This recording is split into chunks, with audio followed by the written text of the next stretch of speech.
fact that you're here and that you care about it is great. So let me just tell you what I plan on doing. I plan to speak for about 30 or 40 minutes, and then I'm going to open up the floor for questions. I'm going to tell you a little bit about LandWatch. That'll be brief. Most of you probably have heard of LandWatch and maybe have an idea of what LandWatch is, and so I'll be very brief on that. But I'm going to tell you about LandWatch. I'm going to tell you a little bit about the process that this project has to go through.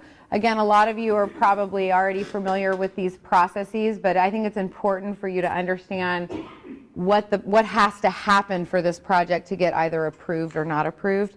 And then I'm going to tell you the biggest areas of concern with the Ferrini Ranch project, the big issues, and then I'll explain how you can participate.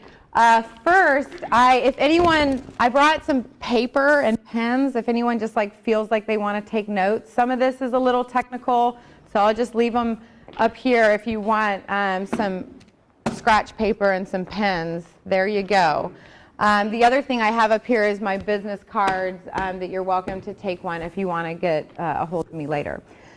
So very briefly, LandWatch is a membership 501c3 nonprofit. We were founded in 1997, and we're dedicated to smart growth in Monterey County. Well, what the heck does smart growth mean?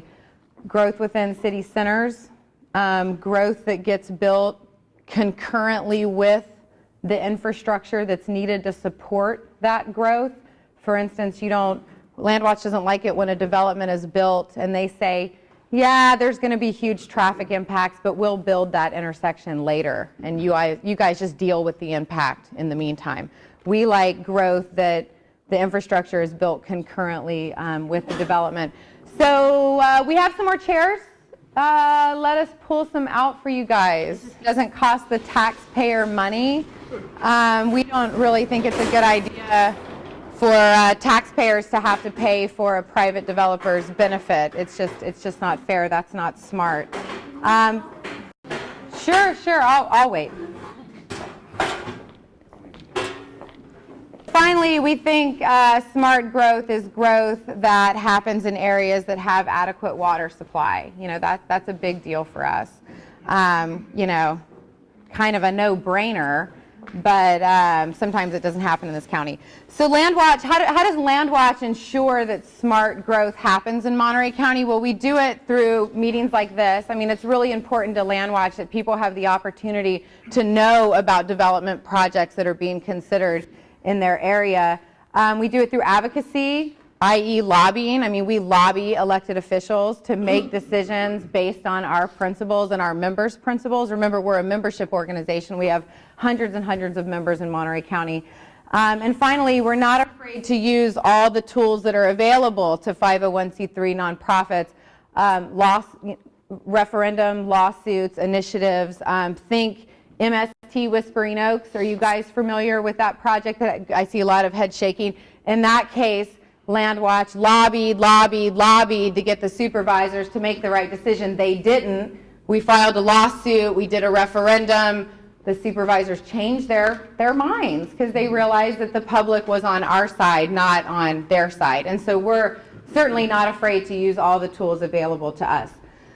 If you want to learn more about LandWatch, we have a great website, www.landwatch.org. Again, it's also printed on my cards up here if you want to take a card. I update the website weekly. It's really good. Finally, if you want to get our email alerts, I only send 2 a month. I'm a nut about it. I don't want to, inundate our members. 2 a month. I never share your email with anyone. You can go onto the website. It's just name and email, and you'll get emails about what's going on in the county. So you're all here for the Ferrini Ranch Subdivision. Well, I'll get to that in a second. So the Ferrini Ranch Subdivision, as you know, I'm sure, stretches from River Road all the way to San Venancio Road with Toro Regional Park in between. I have some beautiful maps, some laminated maps. You can take a look at this development proposal, but that's why you're all here tonight. And so before I get into the particular problems with the proposal from the LandWatch perspective anyway, I want to talk to you about the process. So I'm sure many of you know about the California Environmental Quality Act. This gets a little wonky, it's a little boring, I'll be brief. So in the state of California, large development proposals have to be evaluated by their environmental impacts. They have to do an environmental impact report. So right now, the Ferrini Ranch project is in that stage. So this is the draft environmental impact report. It's made me strong. Like these last couple weeks, I've been carrying this bad boy around. So this is the draft environmental impact report. And what this report, per California law, has to look at all the potential impacts that the Ferrini Ranch project would have on the environment, on traffic, on noise, all the different impacts. So right now, this report is public, so the public can review it, and we have until November 16th. That's not this Friday, but next Friday. We have until November 16th to provide comments on this document. Why is that important? Well, that's the only way your opinion on the project gets included. So the Board of Supervisors ultimately vote on this, right? So we have 5 supervisors in this county. Ferrini Ranch is in the 5th District. I have to point out that Mark Del Piero is here, who is running for 5th District Supervisor against Dave Potter. Thank you, Mark, for attending tonight. That's nice of you to be here. So elections tomorrow. So LandWatch is a 501c3. We don't participate in candidate elections, but whatever. The election's tomorrow. So the supervisors vote on essentially this document. They say, are the impacts so big that we want to say no? Are we okay with the impacts that this project would provide? So this is the draft EIR. So I'm sorry? Is it online too? It's online. It's on the county's website. So you would go to www.co.monterey.ca.us or just Google Monterey County. Go to the planning department website and it says Ferrini Ranch draft EIR. It's a huge document, but it's an interesting read. One of the nice things that LandWatch does as a community organization, we review this document. We're currently reviewing it. This is our draft comment letter. So LandWatch has, I think so far it's about 50 pages. It might end up being close to 80, but we're reviewing that document. We have 3 different consultants doing that. If anyone wants a copy of this, email me because it's nicely organized and the points that I'm making tonight are pulled from this letter. So maybe you might want to read this instead of reading the 900-page EIR, but you may want to see for yourself. So the draft environmental impact report is out. Comments are due on the 16th. Then the consultant that does the EIR, so the EIRs, that's the acronym for the document, takes all of your comments, takes all of the community's comments, and then writes a final EIR, purportedly to respond to those comments. Once that final EIR is out, then the public hearings begin. Sometimes the public hearings begin before the final EIR is out. But what are public hearings? So the Planning Commission, which are appointed by the Board of Supervisors, they have public hearings to review the project. And then the Board of Supervisors has public hearings to review the project. You may remember from the Corral de Tierra Shopping Center, there were Planning Commission meetings after Planning Commission meetings, and then it went to the Board of Supervisors, and then the board made their vote. The Planning Commission hearings are really important because they are the body that makes the recommendation to the board on how the board should behave on the project. I tell you, I wanted you to be clear on this process, so if you decide, if you leave this meeting tonight and say, well, gee, I want to participate, that's the avenue in which you participate. Writing comments on the DEIR and participating in the hearings. Now, again, if you want information on when these hearings are going to happen, Mike Weaver of the Highway 68 Coalition is here. He sends out amazing emails telling everyone when hearings are going to happen. He's a great resource. We're a great resource, so you have these 2 resources. You can find out when these hearings are, or you can go onto the county's website. Okay, so I've told you about LandWatch. I've told you about the process. So now let's talk about what are the main, sort of issue areas for LandWatch. And let me just offer this disclaimer. The LandWatch board, we have a 9-body board of directors, and they did vote last week to officially oppose this project. So we don't always vote to oppose or support projects, but in this project's particular case, we felt like the problems were so egregious that there was really no way to fix it. Corral de Tierra Shopping Center, we wanted it quite a bit smaller. We wanted some things changed about it, but we didn't, vote to officially approve anything from ever being developed there. We just wanted it changed quite a bit. With this particular project, we think the concerns are so egregious, the project should not happen. I need to tell you that so you'll understand my comments are colored by that direction from my board, just being honest. So what are the big issues with this project? Can you guess? Water. Traffic. Size.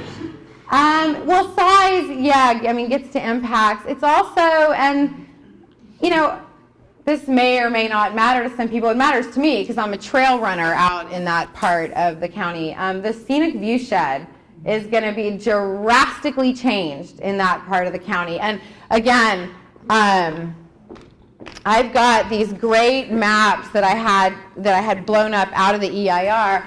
But then one of my board members, his name is Jared Ikeda. He was a longtime planner for the county of Monterey. Let me see if I can get this open.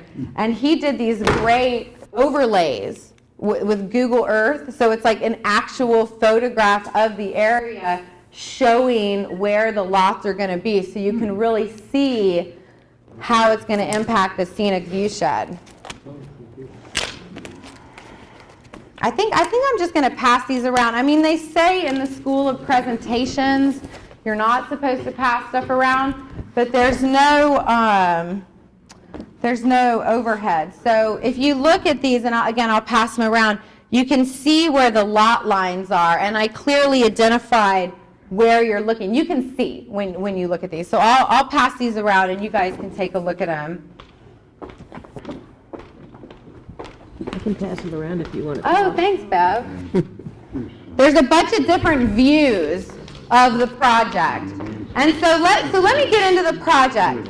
There's two sides of the project. There's the western portion. Now you can't talk while you're looking at the pictures. That's why they say you're not supposed to pass out pictures. So there's a western portion of the project, and then there's an eastern portion of the project. Why is there a western and an eastern? Well, Toro Regional Park is right smack in between. The Toro Regional Park, as you know, goes all the way down to Highway 68. There's where that kiosk is. And so that divides the western and the eastern half of the project. The western side of the project is hey, Nancy and Tom, is San Venancio to the edge of Toro Regional Park. And then there's Toro Park. And then the eastern part of the project is from Toro Park over to River Road. So the eastern part, if you get one of the overlays that is the eastern part, you'll say, well, gee, there's not that many lots here. Well, there's not that many lots in the eastern portion of the project. The eastern portion of the project, which would be accessed from River Road, that is like they're having it rezoned as ag industrial, and they want to do a 60,000 square foot winery, an office building, and I think there's 8 houses on that side. Correct me if I'm wrong. Some of you heads are nodding. So the eastern part of the project, that River Road to Toro Park, is mostly going to remain in grazing, and then have this ag industrial section. Let me get back to my notes. So we said scenic view shed, water, traffic. Is there any other major issues you think? Oak trees. Biological resources. So Bev Bean said oak trees and Mike said wildlife corridors. Those are big ones. I know there's someone from the Big Sur Land Trust here tonight. Oh, there she is. I talked to her on the phone. I've never met her. So the Big Sur Land Trust, I'm sorry if I may say, if you want to talk to her about wildlife corridors, from what I understand, the Big Sur Land Trust, their comments are going to focus on wildlife corridors because there's a couple of big ones right through this project.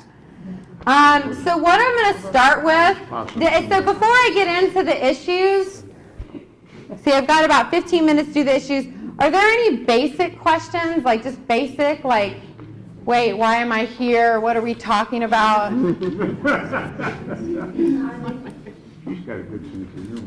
Yes, ma'am. Are you talking? Yes. Are they scheduled to grade and build home sites on all the way back each slope at 30% because the erosion out here is ridiculous? Right, so she asked a great question, which gets into the technical details about erosion and will there be developments on slopes greater. In this county, there's a prohibition on building homes or buildings on slopes greater than 30%. The answer is yes. They do plan on grading and building on slopes greater than 30%, which is a huge problem with soil erosion. And if you have a particular interest in that, if you leave me your email and the topic, I can send you our comments on the soil erosion, our soil erosion comment section. Any other sort of basic questions before I move on? How many parcels are proposed? Well, I'm sorry I didn't say that. That's an obvious one. 212. So it's 146 market rate and then some affordable and, yeah, but 212. 212 is the total number. We've always referred to it as the Ferrini Ranch. I'm sure it's not out of there. It's out of there. It's Mark Kelton and the other guy. I'm sorry. It's Mark Kelton and another guy. It's not Bolenbacher anymore from what I understand. Am I correct? Is it still Bolenbacher? No, it's not. Mark Kelton, and the name of the company, his company now is not Bolenbacher and Kelton anymore, it's Domain Corporation. Okay, she got it. See, I knew I could get some help here. So, but Mark Kelton, when I met with a developer, I met with Mark Kelton. Any other basic questions before I move on? What are they doing with sewer? I'm pressure.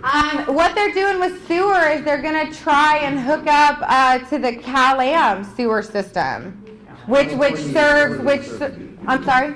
California Utility Service. California, It's the Adcock system. which serves the neighborhoods in that same area. So it's an extension of their existing service. Is your group opposed to the east as well as the west? We are opposed to the project as currently designed. But when my board discussed it last week, just forgive me, I'm going to give you maybe more information. All EIRs, this document I've been talking about, under the law, all EIRs have to consider alternatives to the project, like alternative configurations. My board decided that the project was just so egregious, even the alternatives don't get to the impacts. So yeah, we are opposed to the eastern and the western portion. Hey. The people that live out here, have they been told about what they think of these projects? Well, this is kind of step one in that polling process, but no, did the developer poll? No. The Board of Supervisors, Steve asked an interesting question. He said, have the area neighbors been, polled on what they think about it? For one, we're just starting to understand what the project is. That DEIR is the first step in the public really understanding. And two, the way the Board of Supervisors are going to poll you is by you telling them what you think. They're not going to voluntarily say, oh, let's see what people think. They're really going to be looking at what kind of response they receive on the EIR and at public hearings. So you had a question. Yeah, I was just going to ask where the road on the western side would enter. Okay, so I'll talk about that during the traffic and circulation portion. So any other questions, like basic, just like about the project before I get into the details? Because remember, I'm going to talk about traffic, I'm going to talk about water, I'm going to talk about biological resources, so basic questions. So that is such a good question. So this gal asked, do we look at what it will do to the schools? So under the California Environmental Quality Act, which is what the EIR does, they don't really have to look at economic impacts. They're only looking at environmental impacts. However, the EIR talks about how this project is going to add, I think, I'm sorry, I don't have the numbers. I have the numbers over there, but I'll get you that information. I just don't want to flip through it now. It's going to add, I think, 60 students to Washington Union, and it's going to add, I think, 150, projected to add 150 students to Salinas Union. So, okay, that doesn't sound like that many students, no big deal. However, those two school districts are already at overcapacity, like major overcapacity. And so one of the comments LandWatch is making in our letter is just that, hey, you know, these schools are in overcapacity. Like, what are you going to do about it? Are we just going to make classroom sizes bigger? Like, what are you going to do about it? And just one final comment on the schools, and this sort of gets back to, you know, LandWatch really believes that development should happen concurrently with the services that are needed. Schools are a service that's needed by a new development. I mean, schools are needed. It's a service that needs to be provided. And if that tax revenue doesn't cover those services that are needed by the development, then that's a problem. And by putting kids in a school district that's already over capacity, that means the services aren't being provided concurrently with the development, if that makes sense. But I'll get you that information.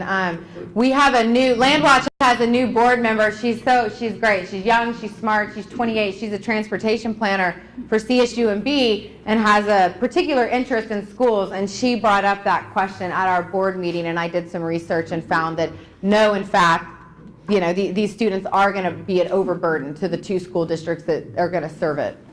Is that including all the students that are now being driven out here from Salinas?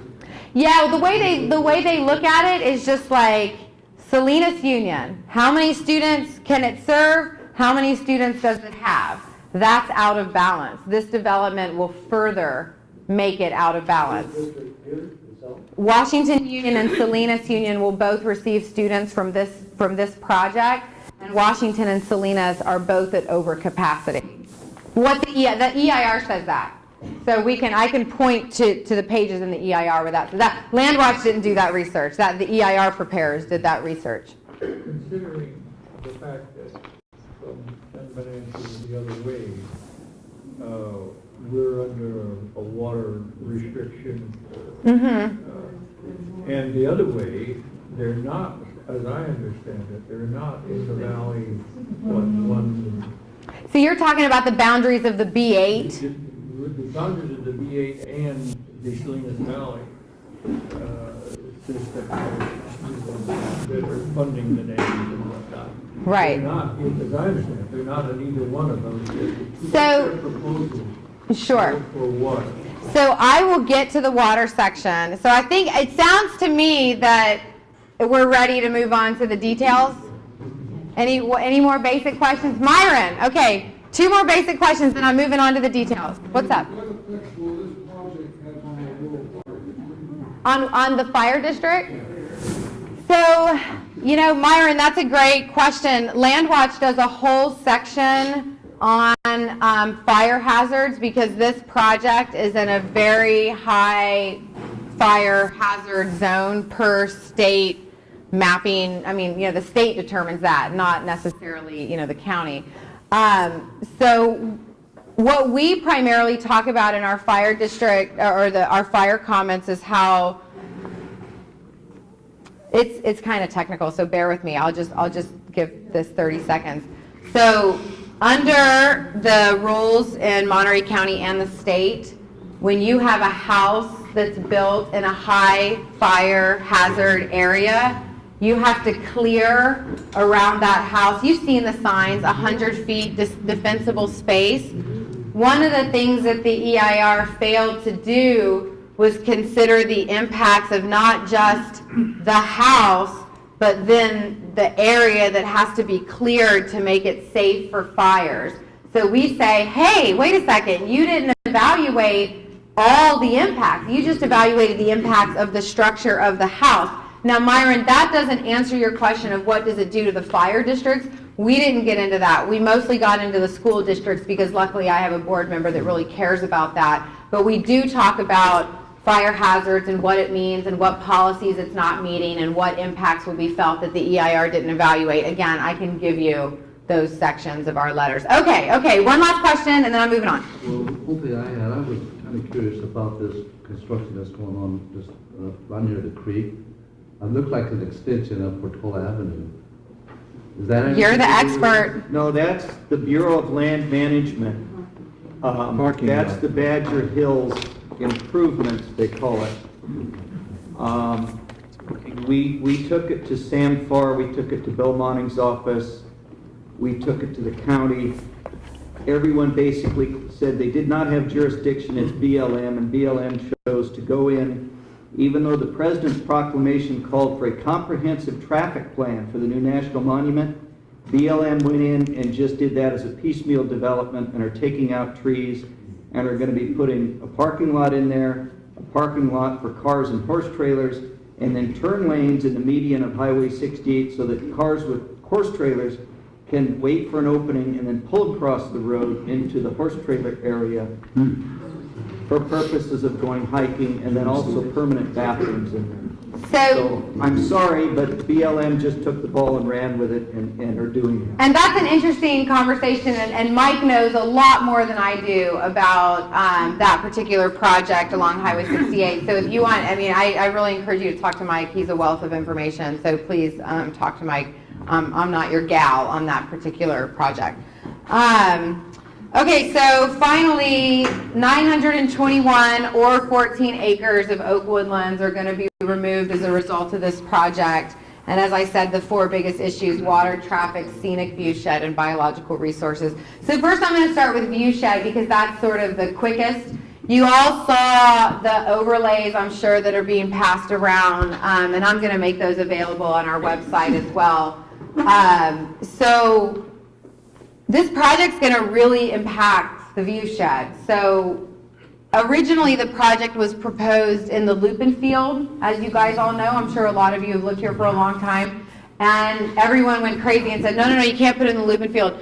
So the developers moved it up along the hillside. So again, many of these proposed parcels are in the critical viewshed. And the critical viewshed is actually an area designated by the county's general plan as critical viewshed. This isn't LandWatch calling it a critical viewshed. This is a designated critical viewshed. So one of our contentions is the Toro Area Plan Policy 40.2.5 requires all new building to be outside of the critical viewshed. This project is being built in the critical viewshed. You see the problem. There's a policy that says it shouldn't happen. It's being proposed nonetheless. Is that the same thing also as 68 being considered A scenic highway. Yeah, so the rules that designate critical viewsheds over not critical viewsheds have a lot to do with that. So it's a scenic highway, so certain areas are deemed critical viewsheds. So, what the EIR, what the draft EIR is saying is that, well, you can build houses in the critical viewshed as long as you can't see them from the highway. And what we say is, well, that's not the intention of that policy. The intention of policy 40.2.5 is that you do not build in the critical viewshed. I'm a trail runner out there. Some of these overlays are from the Guadati Trail. You're familiar with the Guadati Trail. I run it all the time. Those hillsides will be papered with houses. That viewshed will be forever changed. So for the EIR prepares to say, it's okay as long as you can't see it from your car, that's not the point of the policy. The policy says you don't build it there, and they're trying to build it there. So that's the viewshed issue. I don't think it really needs much further explanation. So you're saying you can't see it from the car, just go to the highway? They're saying you can't. So for instance, were you guys around when Los Palmas was built? I wasn't. I was not. I'm from Louisiana. I was still in high school in Louisiana when that was being built. I wasn't around. But I've heard locals complain that one thing that the Las Palmas developers promised was that you wouldn't see those water tanks. You wouldn't see those they're going to build berms and they're going to plant forests and you're not going to be able to see it. I see them. I don't know if you see them. I see them from not only the road, but from trail running. So the EIR says you're not going to be able to see the houses from the road. That could be true if it's built. It may very well not be true, as other developments have shown. What is said in the EIR is not always what happens in actuality. And in order for the developers to hide these houses above the loop and field, they're proposing to build big berms, so like hauling in hundreds and hundreds of thousands of acres of essentially fill to build new sort of mountain faces to hide the houses. You gotta build a mountain, we'll hide them. So now I'm gonna get on to traffic. So there are 3 proposed entryways to the development. Are you guys familiar with where they are? No. So one is off San Venancio Road. One is off River Road. That's for that parcel, that ag parcel. So that's going to be off River Road, sort of before Las Palmas. And then the third, and like the one that's creating the most hoopla, as it should, is the developers are asking that the county give them 4 acres of Toro Regional Park to serve as an entryway to the development. Now, I have to say that the developers feel that that is probably not going to happen. Like that's kind of the third rail, right? Like you don't say to the public, give us some of your public parkland to personally benefit us. I mean, that's not feasible. And if you remember about 2 years ago, the Board of Supervisors in closed session were considering that very thing. And I think it was Mike Weaver and Bev Bean and all the folks out here that are so active went crazy. And the supervisor said, oh, okay. we're not going to do that. So just let me be clear.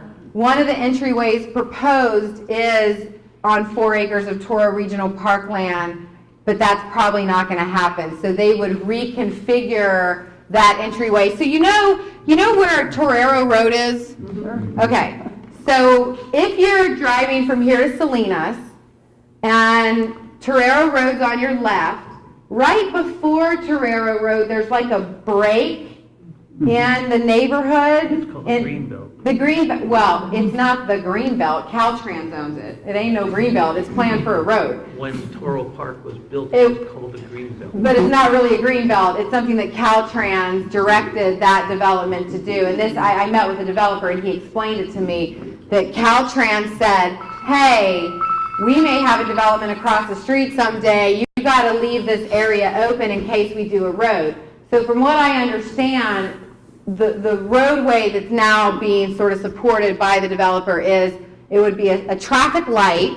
So it'd be another traffic light on Highway 68.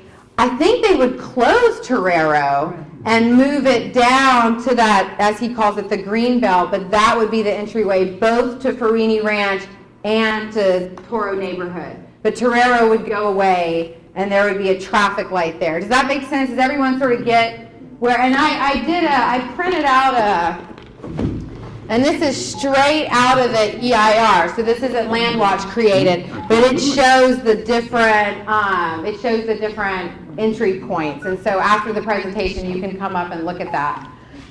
So what's the deal with traffic? So the goal of environmental documents, and I know I see some planners in the room, so you can correct me if I'm wrong, but the goal of environmental documents is to identify what's the baseline traffic out here? What is the current traffic situation? Then it identifies what the impacts of this project would be on those existing conditions. And then it says, what does the developer need to do to mitigate those impacts, right? So think Corral de Tierra Shopping Center. So the Corral de Tierra Shopping Center was going to create X impact on the corner of Corral de Tierra and Highway 68. The EIR said, this impact is this big, so you need to pay this much of widening Highway 68. Okay, so the developer pays their fair share of the impact, because they didn't cause, that shopping center doesn't cause the existing traffic, right? it's only going to create more traffic. Well, okay, the developer pays their fair share. But what if the project that they're paying their fair share towards doesn't have any other money? I mean, so again, I'm talking about like sort of larger policy issues. Saying to the developer, well, you pay your fair share, that's fair, but no one else is paying for the rest of it. So you guys just have to feel those impacts in the meantime. Does that make sense? So LandWatch's big concern is, well, this 212 unit subdivision is going to be built, which anticipates 2,000 additional car trips per day. And if you want to get into the technical side of it, in that EIR, it shows the methodology, it shows everything. 2,000 additional car trips per day in this area. And so then they say, okay, developer, you need to widen Highway 68, you need to do this, you need to put in a traffic light. And they say, okay, we'll pay the fee. But that pot that they're paying it into is empty. And so the only way to get more money in that pot is to what? Approve more developments that will cause more impacts to the already impacted roads. So this is a big, this is a really big issue for LandWatch, because we say it's just not fair for the people who already live out here, like, sorry mom, I'm going to point you out. My mom doesn't live out here. She lives in Seaside, but she works in Salinas. So she drives this road. It's not only the people that live out here, but it's the people that are driving to work every day. They have to feel that impact, but nothing's going to get done about it. So that's our big concern. And yes? I just wanted to make sure everybody is totally clear. They may pay money, but the road isn't going to be widened because what they pay is not going to cover widening the road. Right. So, so under California law, and again, I tried not to make my presentation too legalistic. It's all in our letter if you really want to get the legal jargon, if you're just dying to read it.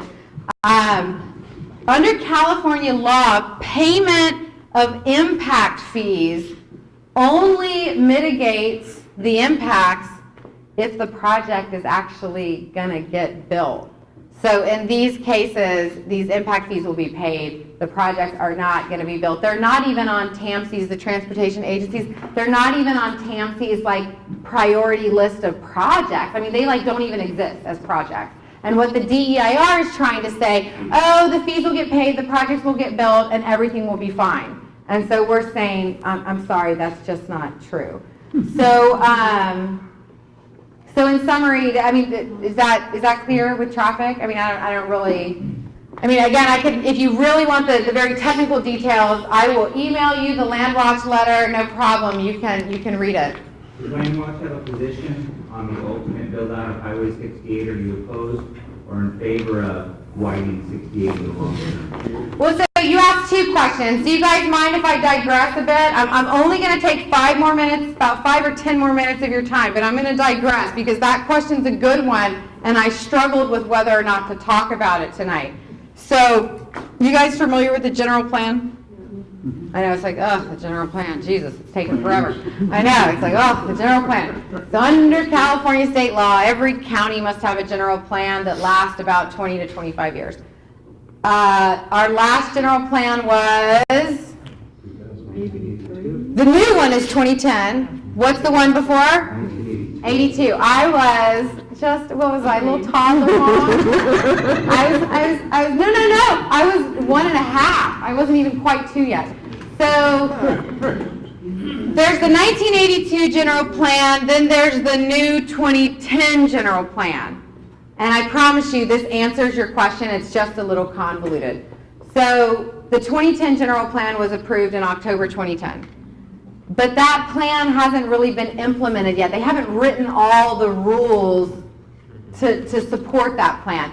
This project, the Ferrini Ranch project, its application was deemed complete in 2005. So it's being considered under the old general plan. So, I studied public policy. That's what my master's degree is in. And I really kind of grapple with these policy questions. In my mind, I'm like, well, gee, we're considering the project right now, right? It's 2012, almost 2013. Why are we using rules from 1982 when I was a toddler, when the whole like our whole ideas about planning and what to do with the land were so different then. Well, the county rules say if the application was deemed complete before 2007, which this project was, it's considered under the old rules. So to answer your question, the new general plan, 2010, LandWatch fought tooth and nail to get a policy in that general plan that says no further subdivision in the Toro planning area.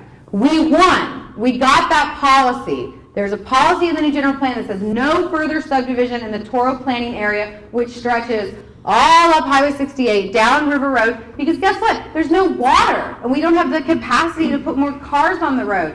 But this project is getting considered under the plan when I was a toddler, which does not have that policy in it. So again, sorry, kind of wonky, long explanation, but you have to understand in these hearings, they're going to be talking about the 82 plan, the 2010 plan. You're going to be like, well, gee, which plan is it?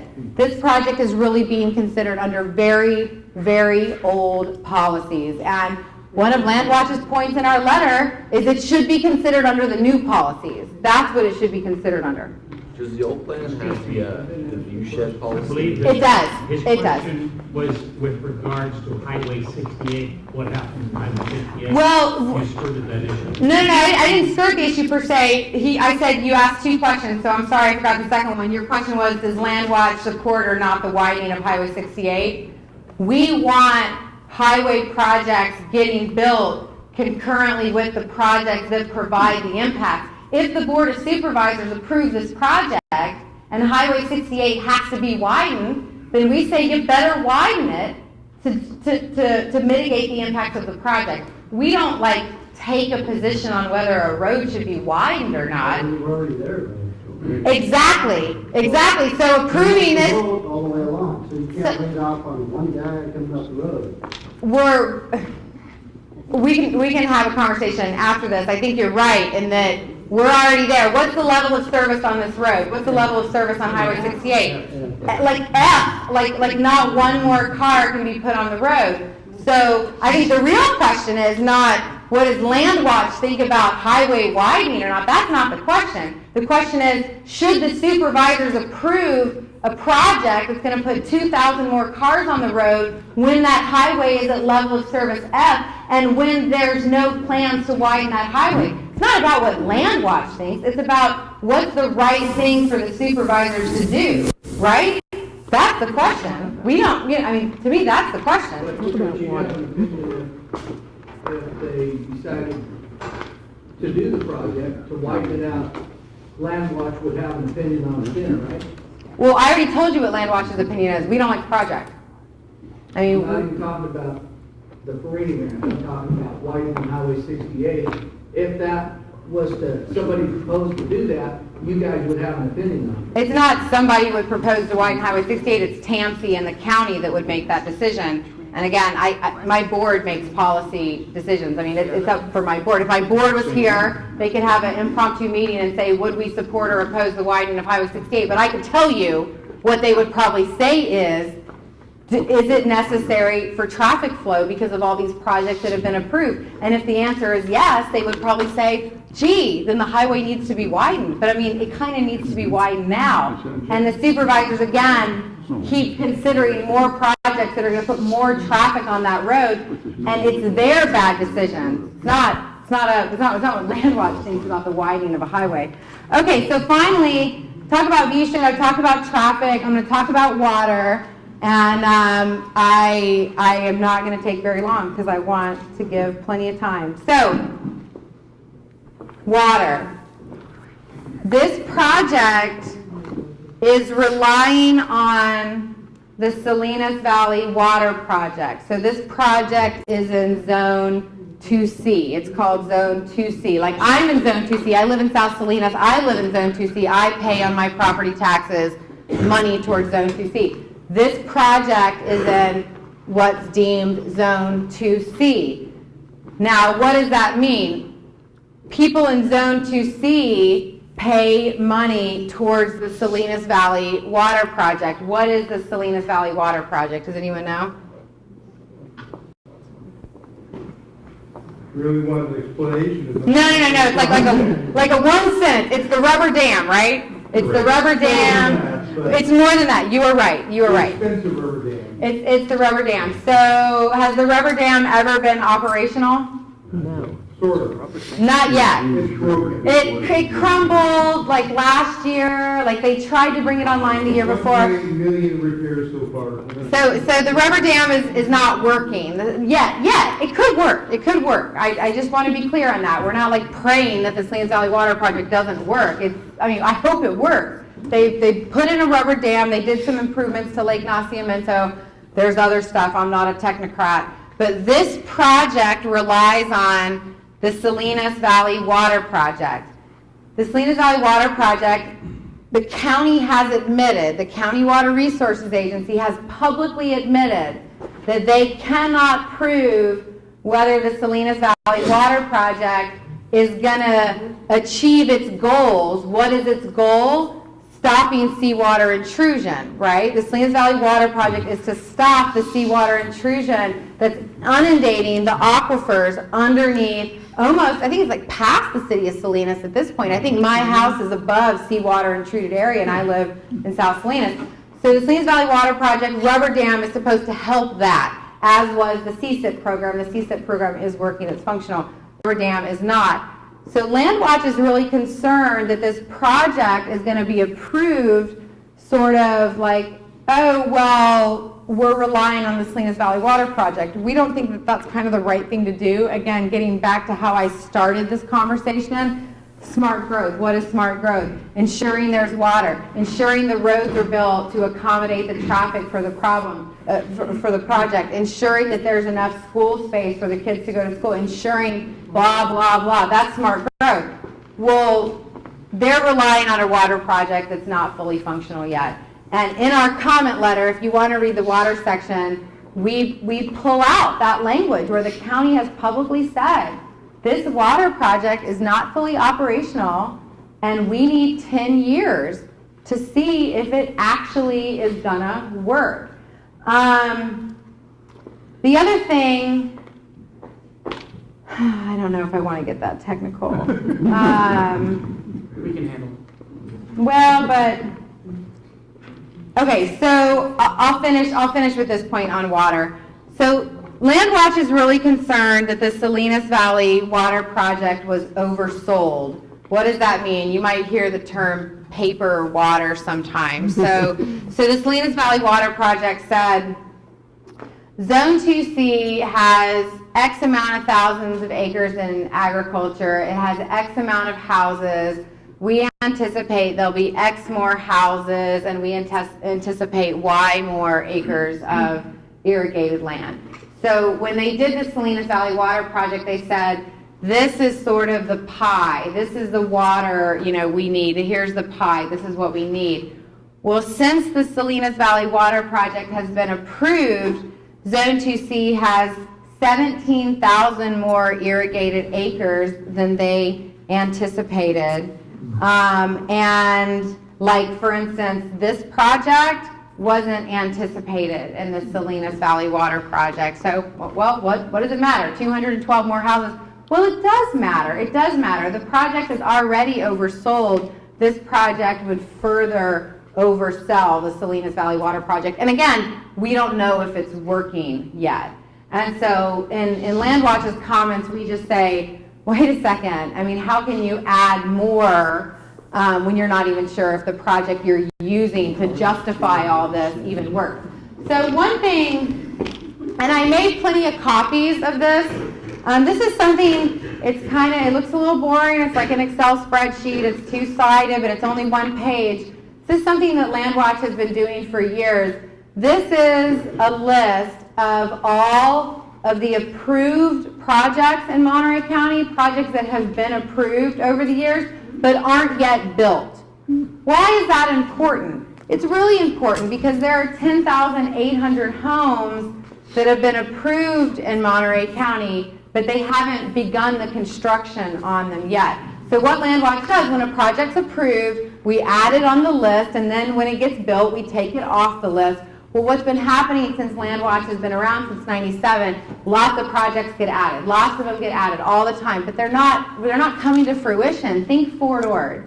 How many houses have been built but not yet constructed in Fort Ord? It's about 4,500. Mark knows the number exactly. It's about 4,500. Do we need to add 212 more to that list? Well, someone goes, oh, that's Fort Ord. This is, the Highway 68. It's all the same. I mean, it's the economics of the county. In my mind, there'll be a demand for houses, or we'll know that the demand exists when we start seeing the ones getting built that have already been approved. And so, again, that's kind of economics, and maybe you agree with it, maybe you don't. But LandWatch really believes that matters. It matters that 10,800 homes are already approved. There's also 170,000 square feet of commercial space approved and unconstructed, 6.5 million square feet of industrial space approved and unconstructed, 6.5 million square feet of ag industrial space approved and unconstructed. I mean, we're talking retail. I mean, these numbers are huge. And so what LandWatch says is like, hey, why are you adding to this list? Like, let's get these built, because what I always tell to people, and I'll end with this before I open it up for questions. So we know Monterey County, right? We all live here. We love it. I feel so blessed every day that this community has welcomed me, and I've done well here, and I love this county so much, and I think that's why I do the work that I do. But you look around, and so we know Monterey County. No, we don't. This is Monterey County. This, in addition to what we know and see, is Monterey County. The Monterey County that you know is not the Monterey County that really exists on paper. And so I just end with that, because I think it's a consideration. Do we want to add this project to this list of currently approved and unconstructed projects? So I'm going to end with that. I know that was a lot of information. Please, before I open it up for questions, please take my business card. Oh, the other thing I did, this is a list of all the supervisors' contact information. District 1, 2, 3, 4, 5. We're in District 5. So if you really want to talk to your supervisor, contact District 5. Could be different after tomorrow. We don't know. The other thing that's on this list is the Director of Planning, Mike Novo, his contact information. Finally, the Assistant Director of Planning, Carl Holm. Has that changed? No, Mike Novo. It's still Mike and Carl. And finally, David Mack, my dear friend David Mack, who is the planner for the project. So David Mack, his contact, he is the one that if you leave here tonight and you're like, darn it, I'm mad about this traffic and water stuff, email David. Tell him I said, tell you. He'll love that. But please take one. David's a hell of a nice guy. I mean, he's very responsive. He's a great county employee. And so if you want to communicate with anyone about the project, and be sure your comments reach, the supervisors, because they need to look at your comments. They need to know how you feel about this. Send them to David Mack and your supervisor, or everyone. So again, thank you all for coming. If you sneak out while I'm answering questions, please take a business card, take one of these, look at these cool maps. So these maps, just so you know, are the actual maps of the project out of the EIR. LandWatch did not create these. These came right out of the EIR. So if you want to look at these, you're welcome to look at them. And don't take my EIR. This baby was expensive. Don't steal it. While you're resting. Okay, so questions. Bye, Mark. See you tomorrow. I'm planning on writing my comments next week, but would you recommend that we CC everybody, or do we do separate comments? I mean, all I recommend is when I send comments is remember, the 16th, they're due on the 16th, Friday the 16th at 5. When I send my comments, I just say, can you verify you received this? If you send it to David Mack. But if you really want to, be absolutely sure everyone gets them, CC all the Board of Supervisors, or you can write Clerk of the Board, COB@CO. It's on the list. But David Mack is an important, because he's the planner. It's his job. To get your comments and process them. and then, of course, District 5 supervisor or the head of planning. My name is Susan Helensky, and I'm a Toro Park resident. I'm very, very concerned about the visual impacts, and I understand you and your point about it would have been nice if the subdivision could have been processed under the new general plan, because then it wouldn't have been allowed. However, when I was looking at the visual resources section, and then I was again reviewing the existing policies that are in effect. And the Toro Area Plan is a 1982 plan, and it has a very, very strong policy that says, in the 82 thou and the new shalt one. not build, not just on ridge lines, but hilltops. Las Palmas up there on the hilltops should not have been built by the county because it was not adhering to that policy. What the county has done in the past, I suspect, it has applied its less restrictive general plan version of the policy, which allows for exceptions. However, the Toro Area Plan policy takes precedence under law, under planning law. So she's making a very good point about, all these different areas have plans as well. I mean, there's the county general plan, and then there's the Toro Area Plan. And what she's saying is that the Toro Area Plan has really stringent rules about building on hilltops and in the scenic view shed. And so she's just encouraging everyone to look at that policy. It's a strong policy. This project shouldn't be even really considered based on that strong policy language. So any other questions? Jim! How you doing, Jim? Two questions, a quick specific one and then a bigger overview question. Oh, yeah, wait, I'm sorry, Jim. I'm sorry to interrupt you. Someone else did it, and they're so awesome. I bet it was Bev Bean. But if you want to give me your name, email address, you'll get put on LandWatch's distribution list.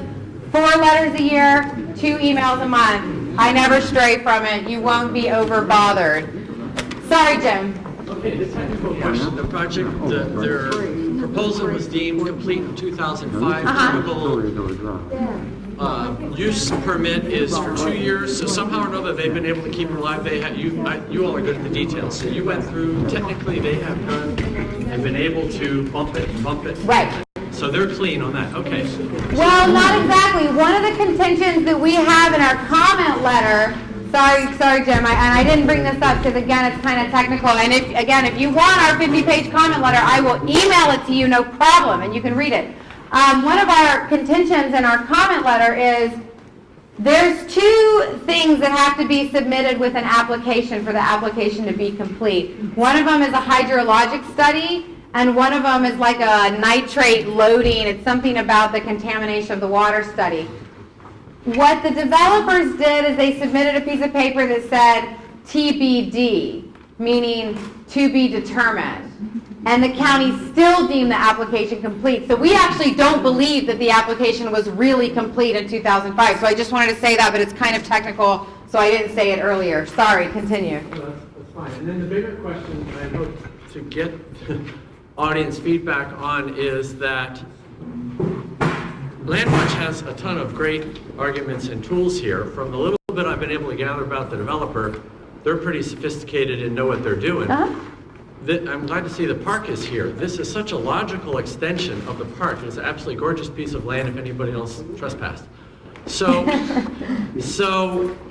can we buy it? I mean, why not get the county to buy it rather than go through years of fight over all these technicalities?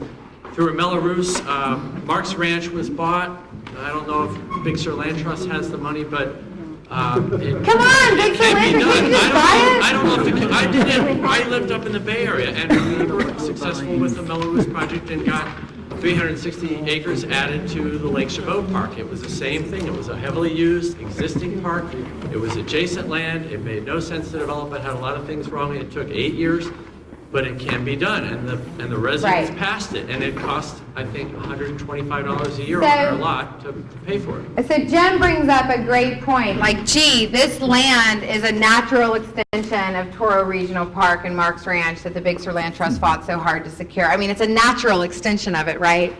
Unfortunately, that's not the proposal on the table. I would love to see the county scrape together some money and stop, tinkering with the regional desal plant and doing whatever else they're doing. and buy this and put it as part of Toro Regional Park. But unfortunately, that's not the proposal on the table. But I will say this, MST Whispering Oaks, that wasn't that big. It was nothing compared to this. Very small piece of land. We fought, the supervisors approved it 4-1.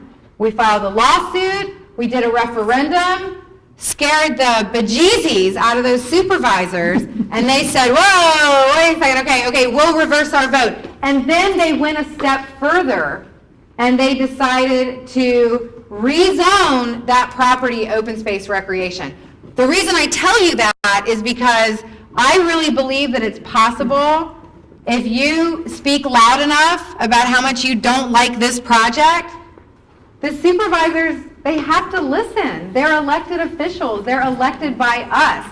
And so the opportunity then could be provided for this to go to the Park District or maybe the Big Sur Land Trust or who knows. But you have to look at their record. But right now, the proposal on the table is this development on this property. And we cannot just hope, oh, maybe the Big Sur Land Trust will buy it.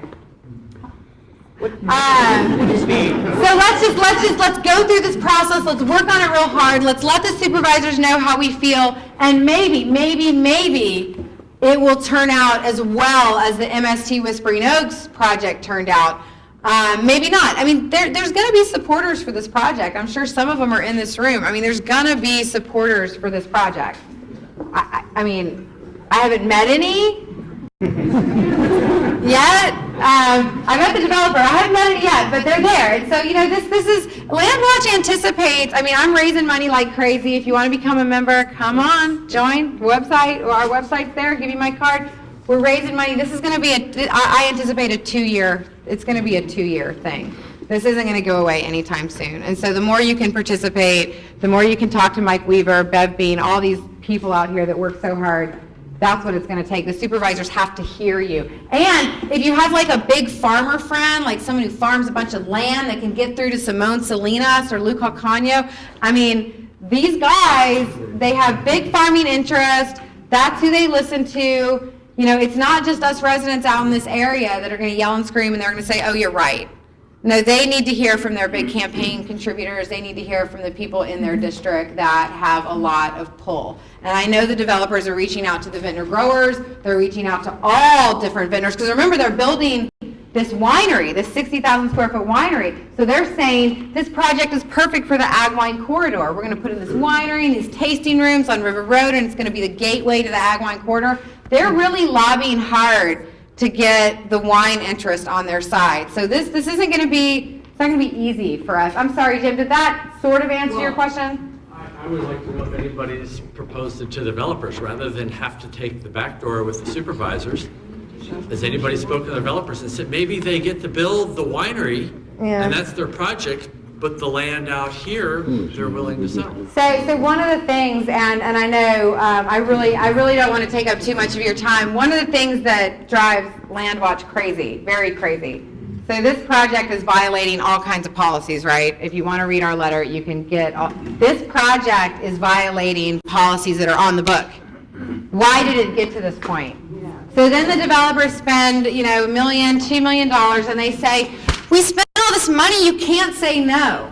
When really, the county should have said, gee, this project violates all these policies that we've already adopted through a public process. We can't do that to our constituents. We can't violate these policies that are already in the book. Instead, in this county, what is the answer? The answer is always, maybe, let's go down the road and see what happens. Let's see how many people show up to these public meetings. Let's see how many people join LandWatch as a result. Let's see how many people show up to the public hearings. Let's see.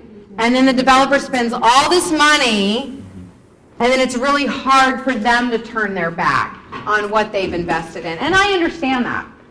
Has the process gotten far enough along that the developer could file a reverse condemnation suit? Oh, gee.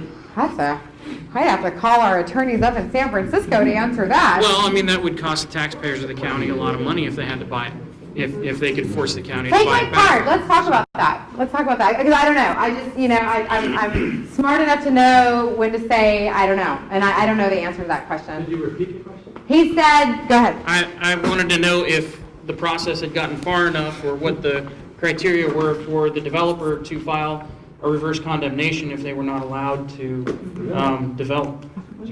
I don't think it's that, I don't think it's there Have the county or yet. municipality purchase the property. It's not a takings issue.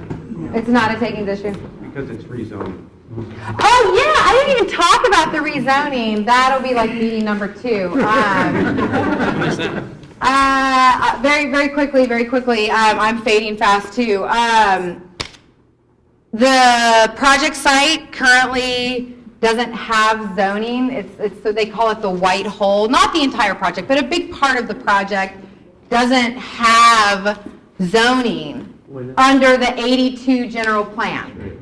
The new general plan, which remember this project isn't really considered under, the new general plan has a land use designation of low density residential. So I remember when I read this, I called the LandWatch attorney and I said, wait a second. They keep talking about they're going to redesignate the land, when they approve the project, they're going to redesignate / rezone the land, low density residential. And I said, well, gee, then that means the project is subject to a ballot, to a referendum, because we as citizens have to be asked permission to rezone land. Does that make sense? If it was zoned low density residential, it was already zoned we yell and scream and we get upset and we file lawsuits and we try and make the project smaller. We try and get them to focus on animal corridors. We try and make the traffic situation better, but it's already zoned low density residential. The private property owner has that zoning. In this case, they do not have that zoning. So they have to ask us, the community, for permission to change the zoning. So in that project approval, so if the Board of Supervisors approve the project, they will also approve a zoning of the land. That's a legislative act that is subject to referendum. MST Whispering Oaks, again, that was not zoned industrial. They approved a rezoning of public quasi-public to industrial.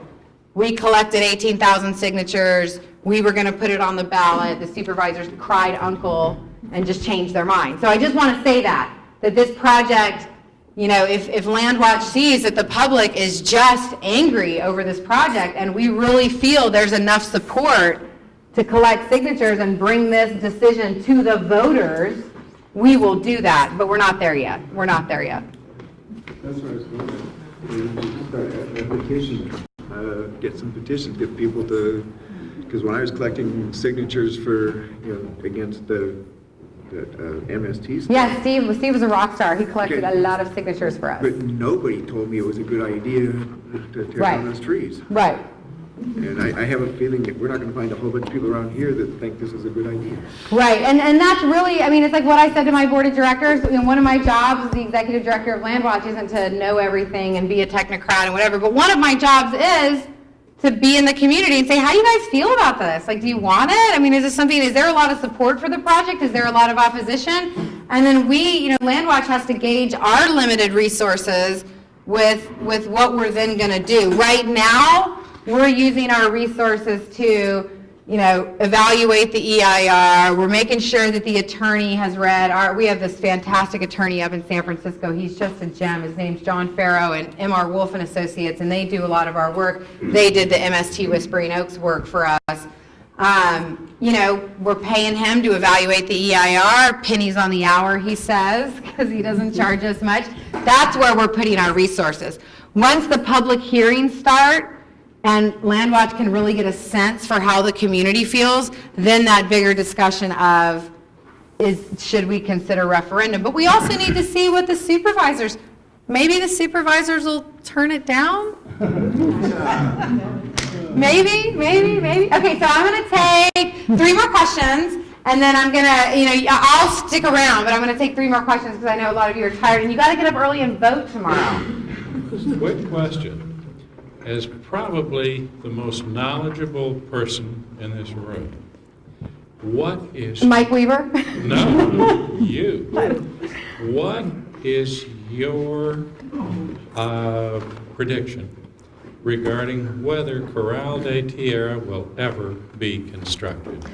Oh, you mean the shopping center? The shopping Oh, center. God, no, really, that question, oh, God, I don't want to talk about that because the purpose of this meeting tonight is Ferrini Ranch, so I don't want to, but it's a good question. Is the developer aware of the status of the sewer problem that they would be connecting into? Is the sewer system, we don't believe the sewer system is up. So. Well, we're paying $122 a month. I know. We're May I answer that? Mike, I encourage you to come up here. Well, briefly, I'm Mike Weaver, and I know a little bit about the project. He's the sewer guru. Well, no, I'm not a sewer guru, but the California Utility Service has been, how would you say, over capacity for many years. I mean, going back to the 70s, it's had its share of problems. When Lou Calcagno, who is the supervisor for District 2, called meetings together with the developer and different people, I call them backdoor meetings, backroom meetings, to get together and try and figure out what to do about Ferrini Ranch because they thought that would be coming forward. Our 5th district supervisor, current, wasn't involved. I don't think wanted to be involved. But anyway, at that point, the sewer plant was brought up because it's a bit of history on that sewer plant. The Corral de Tierra villas, when they were built, couldn't be occupied because the sewer plant had too much stuff going into it. Markham Ranch, Phase 1, when it was built, houses couldn't be occupied because there was too much sewage going to the sewer plant. Okay, there's still too much sewage going to that sewer plant, and it's underrated by the state. So, at that meeting, a good friend of mine that reported back to me said, "Mr. Kelton, developer, it looks like if you want to build this project, you're going to have to buy that sewage plant." In other words, he's going to have to buy it and make significant improvements to it and expand the capacity. He didn't say no. So yes, he knows, he's aware He's of the aware that issue. it's a big problem down there. And I know there are people out here paying 122, 30, 140. 100, I mean, Yes. I live in the city center, my sewage is $30 every 3 months. Thank you, Mike. So yeah, I mean, according to Mike, he's aware. So I just said a couple more, just a quick one. When you were talking about the entrances and the options, Uh-huh. at one point, we heard that it was a possibility that they would build a very high overpass right there near, like, west of Torero, where you were talking about the new entrance into Toro. I don't think that's one of the, is it an alternative? Okay, we're just getting into the alternative section in the EIR, so it is an So alternative. there's an alternative for in the EIR which talks about, has a conceptual design for a more clustered development. And as part of that, and they don't go into it in a lot of detail because clearly they're not interested in that particular alternative, but as part of that, they propose this overpass intersection on Highway 68, which, would kill it.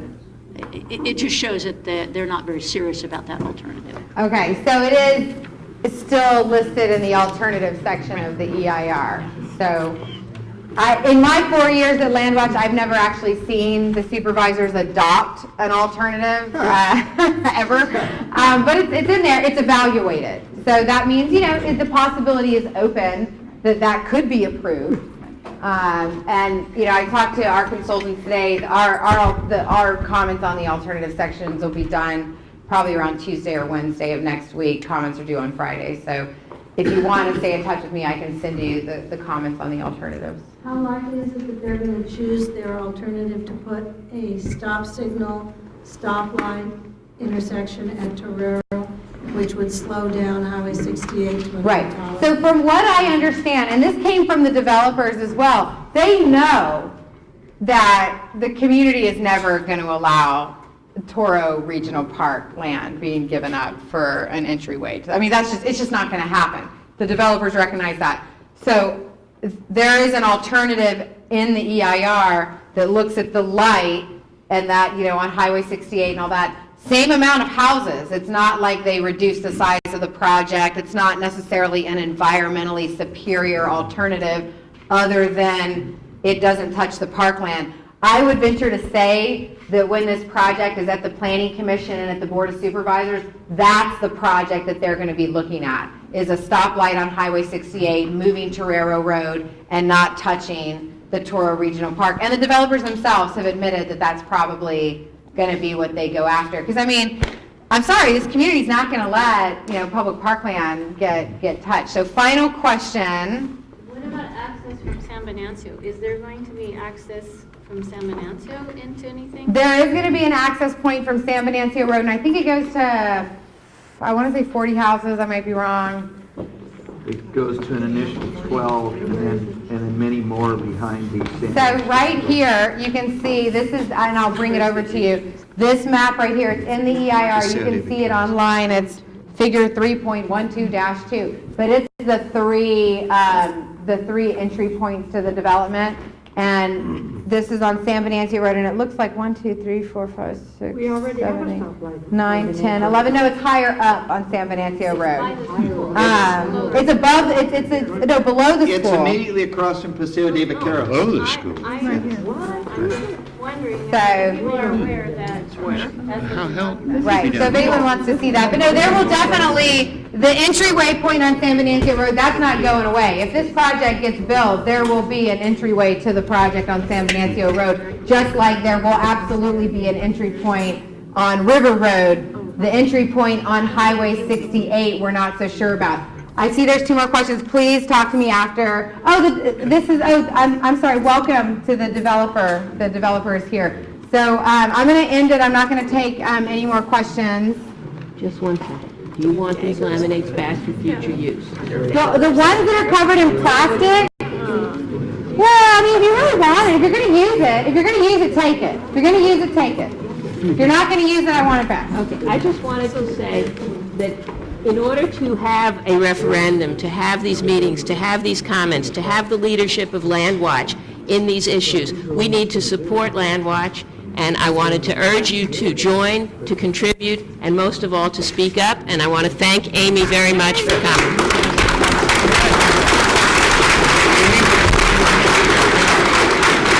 I don't know if they are or not. They've moved, I mean, they can make that announcement. Bye, Tom. See you tomorrow. See you guys tomorrow.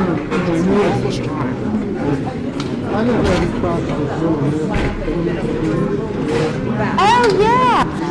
Thank you. Well, I may not have printed enough, but give me your email and I'll send it to you.